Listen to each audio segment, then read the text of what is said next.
হজরত শাহজালাল আন্তর্জাতিক বিমানবন্দরে কাস্টমসের গ্রিন চ্যানেলে প্রায়ই ভোগান্তির তথ্য পাওয়া যায় হজরত শাহজালাল আন্তর্জাতিক বিমানবন্দরে। এবার জাতীয় রাজস্ব বোর্ডের নিয়ন্ত্রণাধীন ঢাকা কাস্টমস হাউস কর্তৃপক্ষ হজরত শাহজালাল আন্তর্জাতিক বিমানবন্দরের কাস্টমসের গ্রিন চ্যানেলে একটি হেল্প ডেস্ক চালু করল। রোববার জাতীয় রাজস্ব বোর্ডের চেয়ারম্যান আব্দুর রহিম খান এই হেল্প ডেস্কের উদ্বোধন করেন। প্রথমেই জাতীয় রাজস্ব বোর্ডের চেয়ারম্যানের কাছে প্রশ্ন ছিল কিভাবে হজরত শাহজালাল আন্তর্জাতিক বিমানবন্দরে প্রবাসীরা আরও বেশি সহায়তা পেতে পারে এবং নির্বিঘ্নে কিভাবে তারা প্রবাসীরা সেবা পেতে পারে কাস্টমসের পক্ষ থেকে। সেই তথ্য জানতে চাওয়া হলে জাতীয় রাজস্ব বোর্ডের চেয়ারম্যান আব্দুর রহিম খান বলেন, ব্যাগেজ রুলসে ব্যাপক পরিবর্তন আনা হচ্ছে, কোনো অনিয়মই বরদাস্ত করা হবে না। এবং তিনি একই সঙ্গে বলেন, এই বাংলাদেশে কোনোভাবেই প্রবাসীদের হয়রানি করা চলবে না এবং প্রবাসীরা কাস্টমসে এসে নির্বিঘ্নে তাদের কাছে কি রয়েছে সেটি যেমন ঘোষণা দিতে পারবে।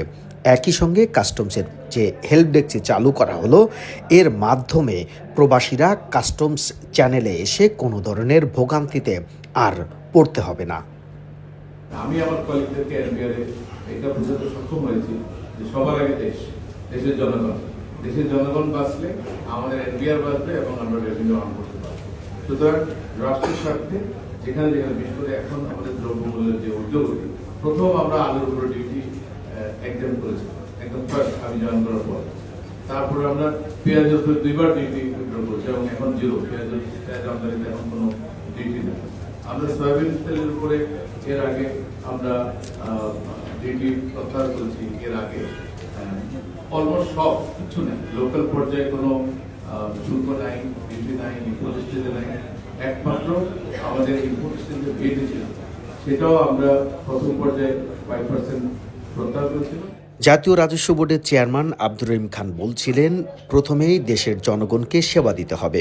এই ব্রত নিয়ে ঢাকা কাস্টমস হাউসের কমিশনারের নেতৃত্বে কাস্টমসের পুরো একটি টিম কাজ করছে শাহজালাল বিমানবন্দরে।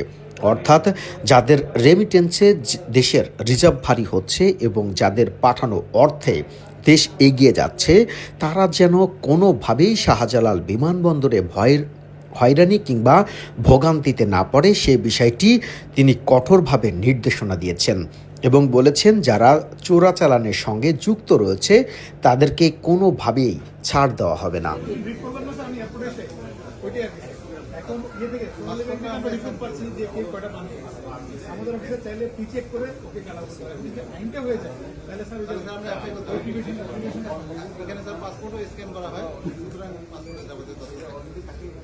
এমনকি কাস্টমসে বসেছে অত্যাধুনিক সব যন্ত্রপাতি।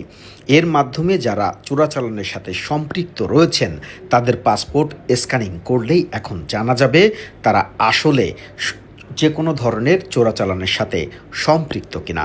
এদিকে এনবিআর চেয়ারম্যান বলছেন, ব্যাগেজ রুলেও ব্যাপক পরিবর্তন আনা হচ্ছে এবং প্রবাসীদের জন্য থাকছে নানা সুবিধা। আমরা কিছু আইন কানুন সংশোধন করবো, যুগোপযোগী করবো। ব্যাগেজ রুল নিয়ে আমাদের একটা বড় কাজ হচ্ছে। আমি সেদিনও একটা ফোরামে বলেছি যে স্বর্ণের আমদানি নিয়ে আমরা অত্যন্ত বলবো যে একটা উদ্বিগ্ন অথবা বলবো যে একটা গ্রে এরিয়া এখানে আছে। আমরা সবাই জানি যে আমাদের বাজারে জুয়েলারিগুলোতে কিন্তু স্বর্ণের কোনো অভাব নেই, কিন্তু আমরা যখন আমদানির যে তথ্য দেখি, কারণ বাংলাদেশে স্বর্ণ আমদানি লিগাল, ডিউটি দিয়ে ওনারা স্বর্ণ আমদানি করতে পারে, কিন্তু আমরা দেখি যে আমদানির পরিমাণ অনেক কম।